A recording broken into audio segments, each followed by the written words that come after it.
কেন কিসের জন্য? আমরা তো হারিয়ে নিয়ে যাবো। হারলে আমি যদি শপথ দিতে যেতাম তাহলে আমি এদেরকে সেটা করতাম। এখন তো কোয়েশ্চেন ডাজন্ট অ্যারাইজ। একসময় বাংলার রাজনীতিতে পরিবর্তনের নাম ছিল একটাই, মমতা বন্দ্যোপাধ্যায়। 3 দশকের বাম শাসনের অবসান ঘটিয়ে তিনি নিজেকে তুলে ধরেছিলেন মাটি ও মানুষের নেত্রী হিসেবে। আজ সেই মমতাই কি নিজের তৈরি রাজনৈতিক ব্যবস্থার সবচেয়ে বড় চ্যালেঞ্জের সামনে দাঁড়িয়ে? বাংলার রাজনীতির বাতাসে এখন ঘুরছে একটাই প্রশ্ন, মমতার যুগ কি শেষের পথে? কারণ আজ তার বিরুদ্ধে শুধু বিরোধী দল নয়, একসাথে জমা হয়েছে চাকরি দুর্নীতির ক্ষোভ, এসএসসি কেলেঙ্কারির বিতর্ক, নারী নিরাপত্তা নিয়ে উদ্বেগ, রাজনৈতিক হিংসা, দলীয় কোন্দল, কর্মসংস্থানের সংকট আর দীর্ঘদিন ক্ষমতায় থাকার ক্লান্তি। যে তৃণমূল একসময় ছিল আন্দোলনের প্রতীক, আজ সেই দলকেই বদলে ফেলল নতুন এস্টাবলিশমেন্ট। আর ঠিক এই কারণে 2026-এর বাংলা শুধুমাত্র একটা নির্বাচন উত্তর অধ্যায় নয়, এটা এক রাজনৈতিক যুগের অস্তিত্ব টিকে রাখার লড়াই। নমস্কার, আমি স্নেহা মুখার্জি, আর দৈনিক সংবাদ অনলাইনে আপনারা দেখছেন খবরের পেছনের খবর। 15 বছরেরও বেশি সময় ধরে পশ্চিমবঙ্গের রাজনৈতিক কেন্দ্রবিন্দুতে রয়েছেন মমতা ব্যানার্জি। একসময় যিনি নিজেকে মাটি ও মানুষের নেত্রী হিসেবে প্রতিষ্ঠা করেছিলেন, সেই মমতা বন্দ্যোপাধ্যায়ের রাজনৈতিক জীবন আজ সম্ভবত সবচেয়ে কঠিন মোড়ে এসে দাঁড়িয়েছে। কারণ এই মুহূর্তে তার সামনে শুধু বিরোধী দল নয়, একসাথে দাঁড়িয়ে আছে তীব্র জন অসন্তোষ, দুর্নীতির অভিযোগ, প্রশাসনিক ক্লান্তি, কর্মসংস্থানের সংকট, দলীয় কোন্দল এবং বদলে যাওয়া ভোটার মানসিকতা। বাংলার রাজনৈতিক আবহাওয়া যেন ধীরে ধীরে সেই প্রশ্নটাই তুলেছে, মমতার যুগ কি শেষের পথে? 2026 সালের বিধানসভা নির্বাচনকে ঘিরে গোটা দেশের নজর ছিল বাংলার দিকে। কারণ এটা শুধুমাত্র একটা রাজ্যের নির্বাচন ছিল না, এটা ছিল এক দীর্ঘ রাজনৈতিক আধিপত্যের ভবিষ্যৎ নির্ধারণের লড়াই। আর এই লড়াইয়ে যে বিষয়টি সবচেয়ে স্পষ্ট হয়ে উঠেছে তা হলো দীর্ঘদিন ক্ষমতায় থাকার ক্লান্তি বা অ্যান্টি ইনকামবেন্সি। বিভিন্ন বিশ্লেষণে উঠে এসেছে, একসময় যে আবেগে মানুষ ও মমতার পাশে দাঁড়িয়েছিল, সেই আবেগের জায়গায় এখন অনেকের মধ্যে তৈরি হয়েছে ক্ষোভ আর হতাশা। সবচেয়ে বড় আঘাত এসেছে দুর্নীতির ইস্যুতে। শিক্ষক নিয়োগ দুর্নীতি, এসএসসি কেলেঙ্কারি, চাকরি বিক্রির অভিযোগ, চাল থেকে শুরু করে কয়লা, বালি থেকে শুরু করে গরু সিন্ডিকেট, এসব বাংলার মধ্যবিত্ত যুব সমাজের মনে গভীর ক্ষত তৈরি করেছে। বহু শিক্ষিত চাকরি প্রার্থী বছরের পর বছর আন্দোলন করেছেন। এর সঙ্গে অবশ্য যুক্ত রয়েছে নারী সুরক্ষার ইস্যু। 5 স্ট্রিট, কামদুনি থেকে আরজিকর, কলকাতার রাজপথে ধর্ণা, অনশন, আদালত, সব মিলিয়ে এই ইস্যু একটা রাজনৈতিক বিস্ফোরণে পরিণত হয়। বিরোধীরা বারবার দাবি করেছে এই দুর্নীতির দায় শুধুমাত্র কিছু নেতার নয়, পুরো প্রশাসনিক কাঠামো। বিভিন্ন রিপোর্টে উল্লেখ করা হয়েছে যে অপরাধীদের প্রশ্রয়, দুর্নীতি, কাটমানি সংস্কৃতি এবং সিন্ডিকেট রাজ সাধারণ মানুষের ক্ষোভ বাড়িয়েছে।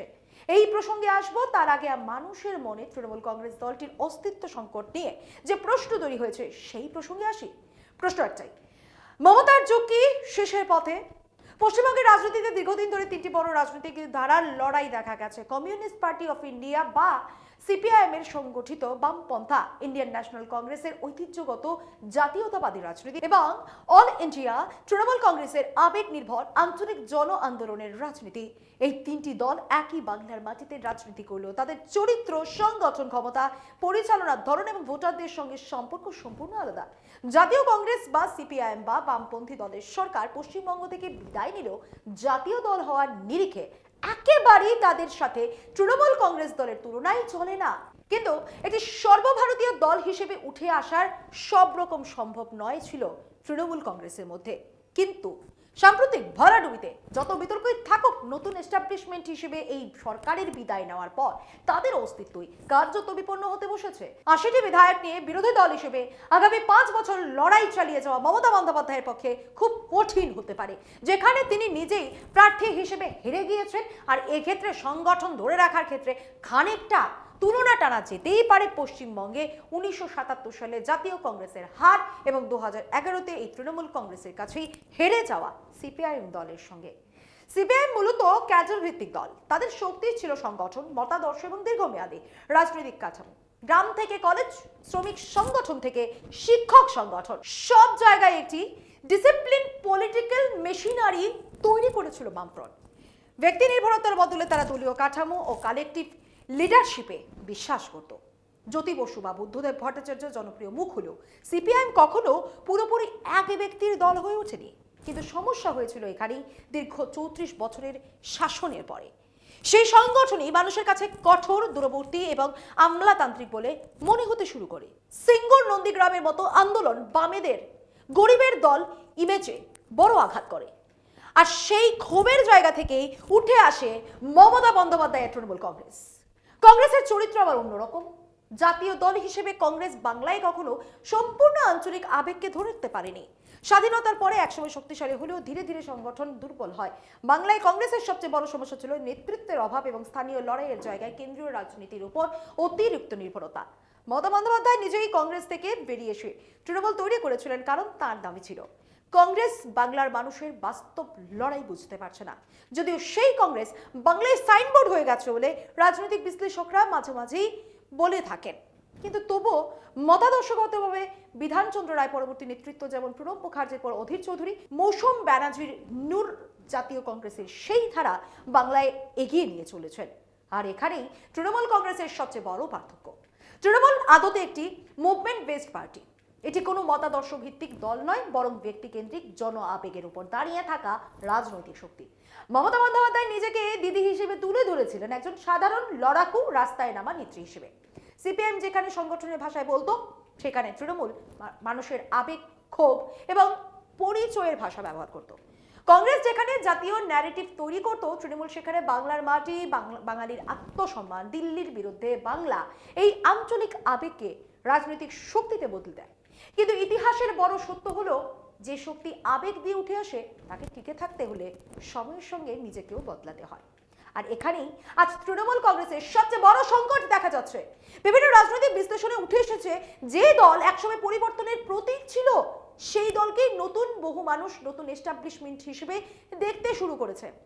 মমতা বন্দ্যোপাধ্যায়ের সবচেয়ে বড় শক্তি ছিল তাঁর ব্যক্তিগত ইমেজ, সাদামাটা জীবনযাপন, ব্যক্তিগত সততার ভাবমূর্তি এবং রাস্তায় নেমে আন্দোলনের ক্ষমতা।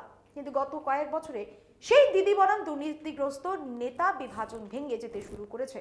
বিভিন্ন প্রতিবেদনে বলা হয়েছে, শিক্ষক নিয়োগ দুর্নীতি, কাচমারি, সিন্ডিকেট রাজ, স্থানীয় নেতাদের দৌরাত্ম্য, এসব ধীরে ধীরে তৃণমূলের ভাবমূর্তিকে ক্ষতিগ্রস্ত করেছে। বিশেষ করে এসএসসি ও চাকরি দুর্নীতির অভিযোগ মধ্যবিত্ত বাঙালির মনে গভীর ক্ষোভ তৈরি করেছে। বাংলার সমাজে শিক্ষা ও মেধার মূল্য ঐতিহাসিকভাবে খুব বেশি। সেখানে যদি মানুষ মনে করে চাকরি টাকার বিনিময়ে বিক্রি হয়েছে, তাহলে সেটা শুধু প্রশাসনিক ব্যর্থতা নয়, এটা আবেগের ভাঙন। ইকোনমিক টাইমসের বিশ্লেষণে বলা হয়েছে, এই ক্ষোভ ধীরে ধীরে এন্টি ইনকামবেন্সিকে শক্তিশালী করেছে। আর একটি বড় পার্থক্য হলো সিপিআইএম ও তৃণমূলের অর্গানাইজেশনাল সাস্টেনেবিলিটি। সিপিআইএম নেতারা হারলেও সংগঠন বহু জায়গায় টিকে ছিল, কিন্তু তৃণমূল অনেক বেশি লিডার সেন্ট্রিক দল। সরকার ও নেতৃত্ব প্রায় একাকার হয়ে গেছে। ফলে মমতা বন্দ্যোপাধ্যায়ের ব্যক্তিগত জনপ্রিয়তা কমলে পুরো দলই ধাক্কা খেতে পারে। অনেক বিশ্লেষক বলছেন, তৃণমূলের দ্বিতীয় সারির নেতৃত্ব এখনো সেইভাবে জন আবেগ তৈরি করতে পারেনি। তাছাড়া তৃণমূলের বিরুদ্ধে রাজনৈতিক নিয়ন্ত্রণ ও ভয় দেখানো সংস্কৃতির অভিযোগও দীর্ঘদিন ধরে উঠেছে। এনডিটিভি এবং অন্যান্য রিপোর্টে উঠে এসেছে, বিজেপি এবারের ভোটকে ভয়ের বিরুদ্ধে ভোট হিসেবে তুলে ধরতে সফল হয়েছে। বিরোধীরা দাবি করেছে, তৃণমূলের স্থানীয় স্তরের কিছু নেতা ক্ষমতার অপব্যবহার করেছেন, আর সেই ক্ষোভ চুপচাপ জমেছিল সাধারণ মানুষের মধ্যে। নারী সুরক্ষার প্রশ্ন বড় ফ্যাক্টর হয়ে উঠেছে। আরজিকর কাণ্ডের মতো ঘটনা বাংলার শহরে মধ্যবিত্ত মহিলা ভোটারদের মধ্যে বড় প্রতিক্রিয়া তৈরি করে। বিভিন্ন সামাজিক আলোচনাতেও দেখা গেছে, বহু মানুষ মনে করেছেন নারী নিরাপত্তা নিয়ে সরকারের ভাবমূর্তি ক্ষতিগ্রস্ত হয়েছে। তবে সবচেয়ে গুরুত্বপূর্ণ পরিবর্তন সম্ভবত ভোটারের মানসিকতায়। একসময় মানুষ মমতাকে পরিবর্তনের প্রতীক হিসেবে দেখত, এখন অনেকের কাছে বিজেপি সেই পরিবর্তনের নতুন মুখ হয়ে উঠেছে। বিশেষ করে যারা তৃণমূলের বিরুদ্ধে ভোট দিতে চেয়েছেন।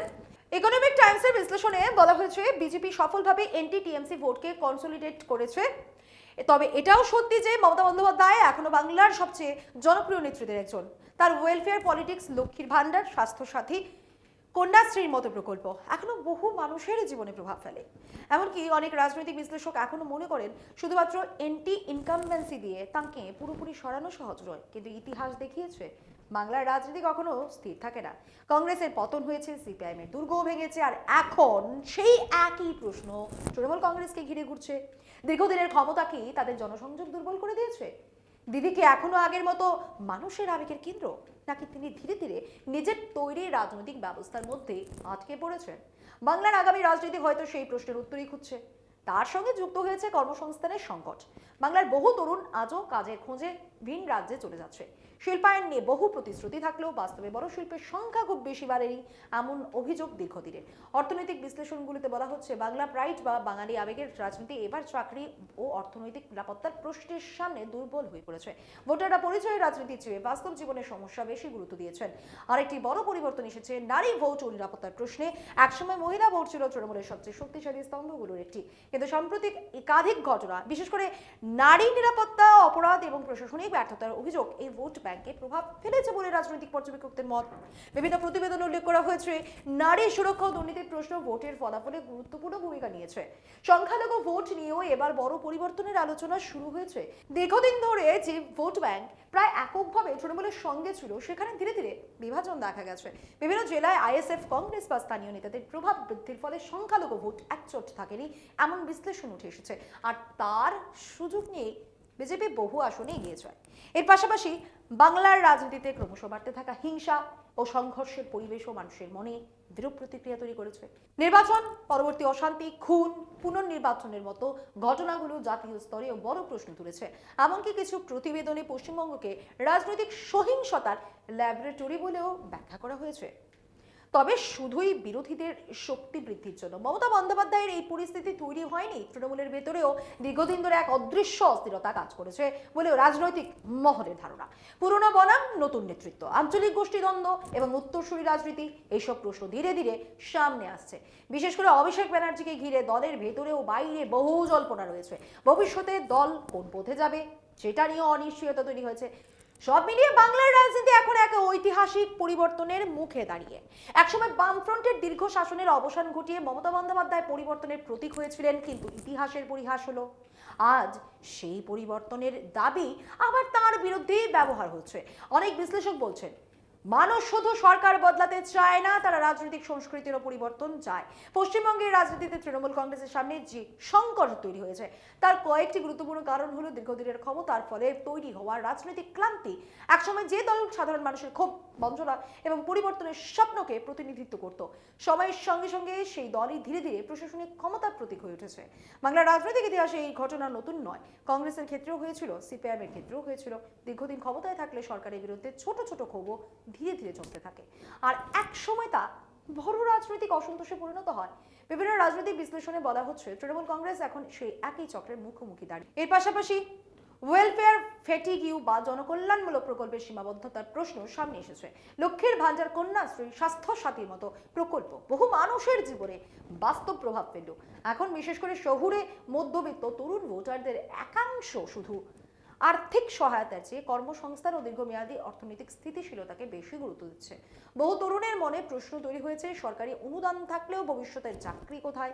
কেন এখনো বিপুল সংখ্যক বাঙালি কাজের জন্য অন্য রাজ্যে চলে যাচ্ছে? এই অ্যাসপিরেশন পলিটিক্স বা উন্নত ভবিষ্যতের আকাঙ্ক্ষা এখন বাংলার রাজনীতিতে গুরুত্বপূর্ণ ফ্যাক্টর হয়ে উঠেছে। তৃণমূল কংগ্রেসের সাংগঠনিক স্তরেও ধীরে ধীরে দুর্বলতা দেখা যাচ্ছে বলে বিভিন্ন রিপোর্টে উল্লেখ করা হয়। বিশেষ করে জেলা ও ব্লক স্তরের মাঝারি সারির নেতৃত্বের একাংশের বিরুদ্ধে দুর্নীতি, কাটমানি বা সাধারণ মানুষের সঙ্গে দুর্ব্যবহারের অভিযোগ বহু জায়গায় দলের ভাবমূর্তিকে ক্ষতিগ্রস্ত করেছে। একসময় তৃণমূলের স্থানীয় নেতারা সরাসরি মানুষের সঙ্গে যোগাযোগ রেখে সংগঠনকে শক্তিশালী করতেন, কিন্তু বর্তমানে বহু এলাকায় সেই সংযোগ দুর্বল হয়ে পড়েছে বলে রাজনৈতিক পর্যবেক্ষকদের মত। এর ফলে মমতা বন্দ্যোপাধ্যায়ের ব্যক্তিগত জনপ্রিয়তা থাকলেও তা সবসময় সংগঠনের স্তরে প্রতিফলিত হচ্ছে না। দলের ভেতরে অতিরিক্ত কেন্দ্রীকরণ বা ডিসিশন মেকিং এর সীমাবদ্ধতাও একটি বড় কারণ হিসেবে উঠে আসছে। তৃণমূল কংগ্রেস ধীরে ধীরে এমন একটি কাঠামোয় পরিণত হয়েছে যেখানে গুরুত্বপূর্ণ সিদ্ধান্ত খুব সীমিত নেতৃত্বের মধ্যে কেন্দ্রীভূত হয়ে পড়েছে, এমন অভিযোগ দলের ভেতর থেকেই শোনা যাচ্ছে। এর ফলে পুরনো আঞ্চলিক নেতৃত্বের একাংশের মধ্যে অসন্তোষ বাড়ছে। রাজনৈতিক মহলের মতে দীর্ঘদিন ক্ষমতায় থাকা কোনো দল যদি নিজের ভেতরে মত বিনিময়ের জায়গা হারাতে শুরু করে, তাহলে সাংগঠনিক দুর্বলতা দ্রুত বাড়ে। আর একটি গুরুত্বপূর্ণ বিষয় হলো বাংলার মানুষের মধ্যে বাড়তে থাকা রাজনৈতিক সংঘর্ষ নিয়ে ক্লান্তি। নির্বাচন মানে হিংসা, সংঘর্ষ, দখলদারি, খুন বা রাজনৈতিক প্রতিশোধ, এই ধারণা ধারণা বহু মানুষের মনে স্থায়ীভাবে বসে গেছে, বিশেষ করে নিরপেক্ষ প্রথমবারে ভোটারদের একাংশ রাজনৈতিক স্থিতিশীলতা ও স্বাভাবিক পরিবেশকে এখন অনেক বেশি গুরুত্ব দিচ্ছেন। বিভিন্ন সংবাদ মাধ্যমে পশ্চিমবঙ্গের পোস্ট পোল ভায়োলেন্স এবং রাজনৈতিক সংঘর্ষের খবর প্রকাশ পাওয়ার ফলে জাতীয় স্তরে রাজ্যের ভাবমূর্তি নিয়ে প্রশ্ন উঠেছে। তৃণমূল কংগ্রেসের আরেকটি বড় সংকট হলো তাদের পুরনো রাজনৈতিক ন্যারেটিভ ধীরে ধীরে দুর্বল হয়ে পড়া। একসময় বাংলা বনাম বহিরাগত বা বাঙালির আত্মসম্মান ছিল তৃণমূলের সবচেয়ে বড় কার্যকর রাজনৈতিক অস্ত্র, কিন্তু সময়ের সঙ্গে সঙ্গে সেই আবেগের প্রভাব কমেছে বলে বহু বিশ্লেষকদের মত। বিরোধীরা এখন দুর্নীতি, চাকরির নিরাপত্তা, প্রশাসনিক নিয়ন্ত্রণ এবং রাজনৈতিক হিংসার মতো বাস্তব জীবনের সমস্যাগুলিকে সামনে এনে ন্যারেটিভ তৈরি করতে সফল হয়েছেন। ফলে তৃণমূলের পুরনো আবেগঘন প্রচার আগের মতো কার্যকর আর থাকছে না। শহুরে মধ্যবিত্ত এবং তরুণ সমাজের রাজনৈতিক মানসিকতার পরিবর্তনও গুরুত্বপূর্ণ। কলকাতা ও শহরতলির বহু শিক্ষিত তরুণ মনে করছেন যে উন্নত কাজ, শিল্প, প্রযুক্তি নির্ভর অর্থনীতির অভাবে তাদের ভবিষ্যৎ বাংলার বাইরে খুঁজতে হচ্ছে। মাইগ্রেশন বা ভিন রাজ্যে চলে যাওয়ার প্রবণতা নিয়ে সামাজিক মাধ্যম ও রাজনৈতিক আলোচনায় ক্ষোভ বাড়ছে। এই অর্থনৈতিক হতাশা ধীরে ধীরে রাজনৈতিক অসন্তোষেও পরিণত হচ্ছে। সবশেষে তৃণমূল কংগ্রেসের সামনে সবচেয়ে বড় প্রশ্ন সম্ভবত নেতৃত্বের ভবিষ্যৎ, কারণ দলটি অত্যন্ত বেশি মাত্রায় মমতা বন্দ্যোপাধ্যায়ের ব্যক্তিগত জনপ্রিয়তা ও ইমেজের উপর নির্ভরশীল। তিনি এখনো দলের সবচেয়ে বড় মুখ এবং সবচেয়ে শক্তিশালী জননেত্রী, কিন্তু দীর্ঘমেয়াদে তারপরে দলকে কে নেতৃত্ব দেবে সেই প্রশ্নে এখন স্পষ্টতা নেই। রাজনৈতিক ইতিহাস বলছে যে দল অত্যন্ত বেশি এক ব্যক্তিকেন্দ্রিক হয়ে পড়ে সেই দল ভবিষ্যতে উত্তরসূরি সংকটে ভুগতে পারে, আর এই অনিশ্চয়তা পশ্চিমবঙ্গের ভবিষ্যৎ রাজনীতিতে বড় ফ্যাক্টর হয়ে উঠতে পারে। তবে এটাও সত্যি যে মমতা বন্দ্যোপাধ্যায় এখনো বাংলার সবচেয়ে শক্তিশালী অভিজ্ঞ রাজনৈতিক মুখগুলোর একটি। তার জনসংযোগ, রাস্তায় নেমে লড়াই করার ইমেজ এবং ব্যক্তিগত জনপ্রিয়তা এখনো বিরাট ফ্যাক্টর। তাই তার রাজনৈতিক অধ্যায় শেষ এমন কথা এখনই বলা কঠিন, কিন্তু এটাও অস্বীকার করার উপায় নেই যে আজ তিনি তার রাজনৈতিক জীবনের সবচেয়ে বড় চ্যালেঞ্জের মুখোমুখি। বাংলার মানুষ কি সত্যি নতুন অধ্যায় চাইছে, নাকি আবারও ফিরে আসবে পুরনো আবেগ? সেই উত্তরই ঠিক করবে আগামী দিনের পশ্চিমবঙ্গের রাজনীতি। কিন্তু ইতিহাসের সবচেয়ে বড় প্রশ্ন হলো বাংলার মানুষ এই পরিবর্তন এনেছেন। আবারও কি একদিন ফিরে আসবে তৃণমূল কংগ্রেসের পুরনো আবেগ? যে মমতা বন্দ্যোপাধ্যায় একসময় বামফ্রন্টের পতনের প্রতীক হয়েছিলেন, আজকে তিনি এন্টি ইনকামবেন্সির সবচেয়ে বড় মুখ হতে চলেছেন। তৃণমূল কংগ্রেস কি সত্যি সাংগঠনিক সংকটে ভুগছে, নাকি এটা শুধু সাময়িক রাজনৈতিক ধাক্কা? আর সবচেয়ে বড় প্রশ্ন, দিদি কি ফের বাংলার আবেগের কেন্দ্রে ফিরতে পারবেন, নাকি মানুষ ক্রমশ মমতা বন্দ্যোপাধ্যায় থেকে আরো দূরে সরে যাবে? আপনার মত কি? আজ এই পর্যন্তই। আমার আরো বিষয় জানতে অবশ্যই চোখ রাখুন দৈনিক সংবাদ অনলাইনের পর্দায়। লাইক, কমেন্ট আর শেয়ার করুন। দেখতে থাকুন দৈনিক সংবাদ, শুধু নামই যথেষ্ট।